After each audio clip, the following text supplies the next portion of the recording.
18-ാം വയസ്സിൽ കുടുംബത്തിൻ്റെ ഭാരം ഏറ്റെടുത്തതാണ് അയാൾ. പല ജോലികൾ, പല സ്ഥലങ്ങൾ. വിവാഹം കഴിഞ്ഞതോടെ വർഷങ്ങളോളം പ്രവാസവും. ചെറുതാണെങ്കിലും മനോഹരമായൊരു വീട് വെച്ചു. മക്കളെയെല്ലാം വിവാഹം കഴിപ്പിച്ചു.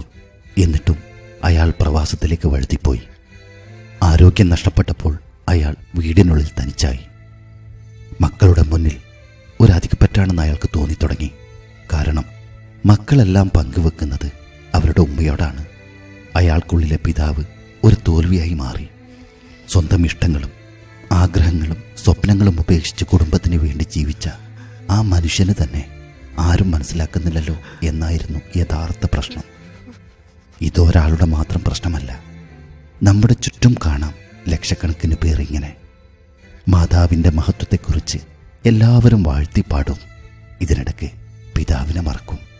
പലപ്പോഴും കരയുന്ന ഉമ്മമാരെ മക്കൾ കാണും, കരയുന്ന പിതാവിനെ മക്കൾ കാണില്ല. 10 മാസം നൊന്തുപെറ്റ ഉമ്മയുടെ കഥ എത്രയോ വട്ടം മക്കൾ കേട്ട് കാണും.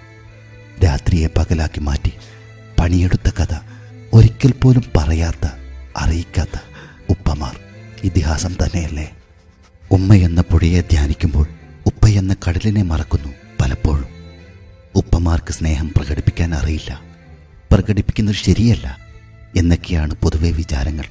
അതൊക്കെ തന്നെയാണ് ചില ഉപ്പമാർ വീട്ടിൽ പോലും മന്യരാകുന്നത്. മോളെ വിവാഹം കഴിച്ചയക്കുമ്പോൾ ഉപ്പമാരുടെ കണ്ണുകളിലേക്കൊന്ന് നോക്കണം. കടലോളം ദുഃഖം ഉള്ളിൽ ഒളിപ്പിച്ച് അഭിമാനത്തോടെ തല ഉയർത്തി നിൽക്കുന്ന ആ കണ്ണിൽ ശരിക്കൊന്ന് നോക്കിയാൽ കാണാം കണ്ണീരിൻ്റെ നനവ്.